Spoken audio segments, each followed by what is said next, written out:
নেবে নেবে দেখো দেখো নিলে নিয়ে নাও। Good morning everyone. তো এখন রয়েছি হচ্ছে তোমার কেদারনাথ মন্দিরের সামনে। আজকে পুজো দেব।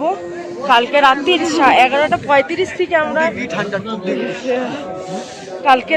থেকে আমরা লাইন দিয়ে রয়েছি। ভীষণ পরিমাণে শীত করছে, থাকতে পারছি না। আশেপাশের ভিউটা তোমাদেরকে আমি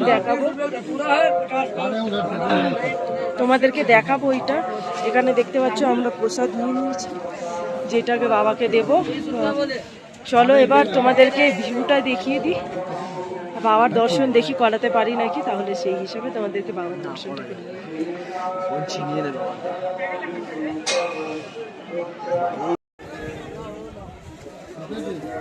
এই লাইনটা দিয়ে আমরা আসছি।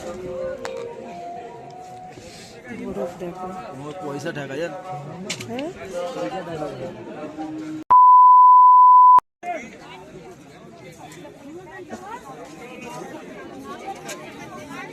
এইটাই হলো সেই ভীমশিলা, যেটা জল ধরে রেখেছিল।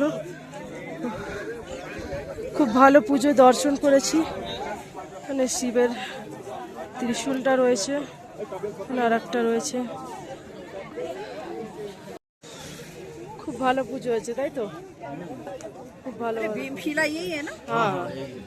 A few moments later. তো এখানে বলে কেদারনাথের পেছনে যারা এসে ইট দিয়ে এরকম ঘর ছোট ছোট তৈরি করে, তাদেরকে বাবা নিশ্চয়ই আশীর্বাদ করে, তাদেরকে ঘর দেয়। তো আমি আমার জন্য একটা করব। তো চলো একটা ঘর তৈরি করা যায়।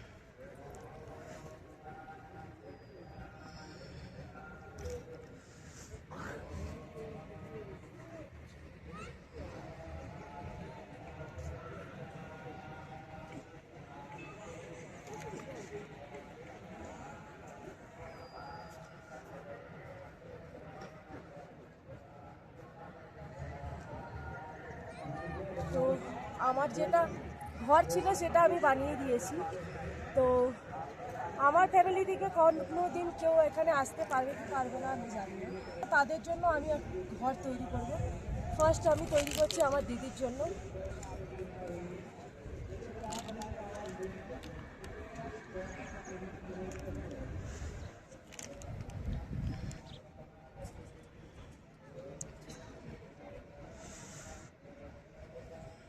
এবার আমি তৈরি করব আমার মায়ের জন্য। আমার মায়ের কাছে অলরেডি রয়েছে ঘর, তাও আমি তৈরি করছি একটা।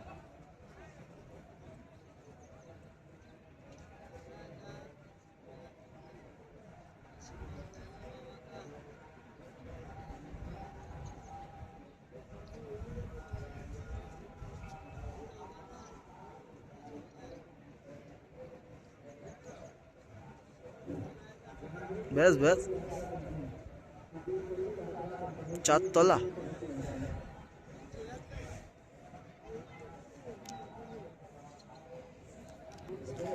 তো এটা আমি 3 তলায় করলাম। তো চলো বাবাকে জানাচ্ছি সবার জন্য চলে যাওয়া যায়। তোমাদের সাথে কয়েকটা কথা শেয়ার করি। আমার কেদারনাথ যাওয়ার খুব ইচ্ছা ছিল। আমার বিয়ের পরপর যখন আমি কেউ ব্লগ করতো, ছাড়তো, দেখতাম, ফটোগুলো দেখতাম, রিলস দেখতাম, বেশিরভাগ রিলসেই আমি দেখেছিলাম কেদারনাথটাকে। তো আমারও খুব ভালো লাগতো যে যদি কোনো সময় যেতে পারি। তো বিয়ের আমার 1 বছর পরেই আমি বাবার দর্শন করতে পারি। বাবা ডেকেছিল তার জন্য। খুব ভালোভাবে দর্শন করেছি, ঠাকুরকে ছুঁতে পেরেছি, সব কিছু করতে পেরেছি। রাস্তায় আমার এরকমও হয়েছে যে হঠাৎ নিজের থেকেই চোখ দিয়ে জল বেরাতে শুরু করে যে হ্যাঁ না আমি যেতে পেরেছি, হ্যাঁ কিন্তু এই মানুষটার জন্য একমাত্র আমি যেতে পেরেছি সেখানে। আর বাবা ডেকেছিল তার জন্য। চাইবো বাবা আরেকবার ডাকুক, যেতে পারি সেখানে। আর এখানে দেখতে পাচ্ছ বন্ধুদের সাথে রিলস বানাচ্ছিলাম একটা আমরা। তো রিলস ওখানে বানানো হয়ে গেছিলো। তারপরে আমি আর আমার বর দুজন মিলে একটা রিলস বানাই। খুব খুব খুব আনন্দ করেছি। আর আসার সময় সেরকম আমি ব্লগ করতে পারিনি, কারণ ভীষণ পরিমাণে টায়ার্ড ছিলাম, নামতে ভীষণ কষ্ট হয়েছে। তার জন্য আমার কষ্ট হয়নি, আমার বরের কষ্ট হয়েছিল ভীষণ পরিমাণে। তো যাই হোক চলো, যদি হয় বাবা ডাকে আর একবার যাবো। তো দেখতে পাচ্ছ এ বাসে ঘুমিয়ে পড়েছে, এরা আমাদের জন্য অনেকক্ষণ দাঁড়িয়েছিল, ওয়েট করেছে। সবাই একসাথে এবার হোটেলে ফিরে যাচ্ছি। তো চলো আজকের ব্লগটাকে এখানেই শেষ করছি, আবার তোমাদের সাথে দেখা আবার একটা নতুন ব্লগে। ততক্ষণের জন্য বাই।